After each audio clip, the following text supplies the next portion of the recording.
നമുക്ക് ഫോറക്സ് മാർക്കറ്റിൽ XAUSD ഗോൾഡിന്റെ ഒരു അനാലിസിസ് എങ്ങനെയാണെന്ന് നോക്കാം. ഇന്ന് ഓഗസ്റ്റ് 3 ആണ്. ഈ മന്തിലെ ഫസ്റ്റ് ട്രേഡിംഗ് ഡേ ആണ്. 2 ഡേയ്സിന് ശേഷം മാർക്കറ്റ് വീണ്ടും റീ ഓപ്പൺ ആയിരിക്കുകയാണ്. അപ്പോൾ ഇന്നത്തെ ഈ ഒരു അനാലിസിസ് എന്ന് പറയുന്നത് ഇന്നത്തെ മാർക്കറ്റ് ഓപ്പണിംഗ് ടൈം മുതൽ ഏകദേശം ഇന്ത്യൻ ടൈം ഒരു 11:30 AM വരെയുള്ള മാർക്കറ്റിന്റെ മൂവ്മെന്റിനെ ബേസ് ചെയ്തിട്ടുള്ള അനാലിസിസ് ആണ്. അപ്പൊ ഇന്നത്തെ ഒരു ഓവറോൾ മാർക്കറ്റ് ട്രെൻഡ് എന്ന് പറയുന്നത് സെൽ ട്രെൻഡ് കണ്ടിന്യൂ ചെയ്തുകൊണ്ടിരിക്കുകയാണ്. ഫ്രൈഡേ മാർക്കറ്റ് ക്ലോസ് ചെയ്തിരിക്കുന്നത് 4041-42 റേഞ്ചിലായിരുന്നു.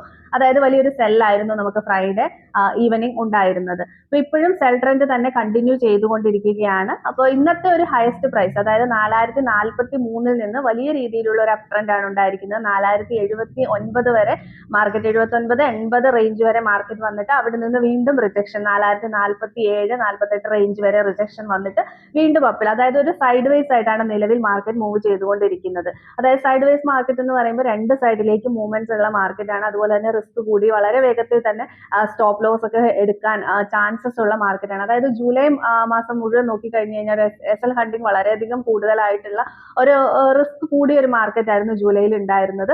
ഇന്നും ഒരു ഏകദേശം ഒരു സൈഡ് വേസ് മാർക്കറ്റ് ആണ്. അതായത് വളരെ സ്ട്രോങ് ആയിട്ടുള്ള റെസിസ്റ്റൻസ് ഏരിയകളിൽ നിന്നും അതുപോലെ തന്നെ സപ്പോർട്ട് ഏരിയകളിൽ നിന്നും ബൈയും സെല്ലും ഒരുപോലെ മൂവ് ചെയ്തുകൊണ്ടിരിക്കുന്ന ഒരു മാർക്കറ്റാണ്. അതായത് 4079-80 റേഞ്ച് വളരെ സ്ട്രോങ് ആയിട്ടുള്ള ഒരു റെസിസ്റ്റൻസ് ഏരിയ ആണ്. അപ്പൊ 4079 അല്ലെ 4083 റേഞ്ചിനെയൊക്കെ മാർക്കറ്റ് ബ്രേക്ക് ചെയ്തുകൊണ്ട് ഒരു ഗ്രീൻ ക്യാൻഡിൽ ക്ലോസ് ചെയ്ത് കഴിഞ്ഞാൽ വീണ്ടും മാർക്കറ്റ് 4086, 4093, 98 ലെവലുകളിലേക്കൊക്കെ മാർക്കറ്റ് മുകളിലേക്ക് പോകാനുള്ള സാധ്യതകളുണ്ട്.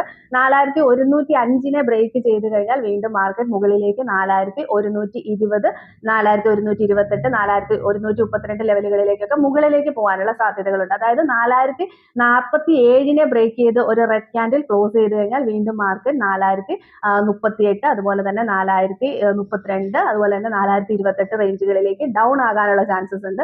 4020 ബ്രേക്ക് ചെയ്ത് കഴിഞ്ഞാലാണ് വീണ്ടും മാർക്കറ്റ് 4000 ലെവലുകളിലേക്കൊക്കെ ഡൗൺ ആകാനുള്ള ചാൻസസ് ഉണ്ട്. ഇപ്പൊ നിലവിൽ ഒരു സ്ട്രോങ് ആയിട്ടുള്ള സപ്പോർട്ട് ഏരിയ എന്ന് പറയുന്നത് 4050, അതായത് 4050 മുതൽ 4058 വരെയൊക്കെയുള്ള റേഞ്ചുകൾ നിലവിൽ ഒരു സപ്പോർട്ട് ഏരിയ ആയിട്ടാണ് ആക്ട് ചെയ്തുകൊണ്ടിരിക്കുന്നത്. വളരെ വേഗത്തിൽ ബ്രേക്ക് ചെയ്യാവുന്ന ഒരു സപ്പോർട്ട് ഏരിയ ആണത്. അതുപോലെ തന്നെ 4072, അതായത് 4068 മുതൽ 4079 വരെയുള്ള റേഞ്ചുകളൊക്കെ വളരെ സ്ട്രോങ് ആയിട്ടുള്ള റെസിസ്റ്റൻസ് ഏരിയ ആയിട്ടാണ് ആക്ട് ചെയ്തുകൊണ്ടിരിക്കുന്നത്. അവിടെ നിന്ന് സെല്ലും ബൈയുമാണ് നിലവിൽ കറന്റ് മൂവ്മെന്റ് എന്ന് പറയുന്നത്. അതുകൊണ്ട് തന്നെ ഏതെങ്കിലും ഒരു സൈഡ് ബ്രേക്ക് ആയാൽ മാത്രമാണ് മാർക്കറ്റ് മുകളിലേക്കോ അല്ലെങ്കിൽ താഴേക്കോ പോകാനുള്ള സാധ്യതയുള്ളത്. അതുകൊണ്ട് തന്നെ കറക്റ്റായി മാർക്കറ്റ് വാച്ച് ചെയ്തതിന് ശേഷം മാത്രം ട്രേഡ് ചെയ്യാനായിട്ട് ശ്രമിക്കുക.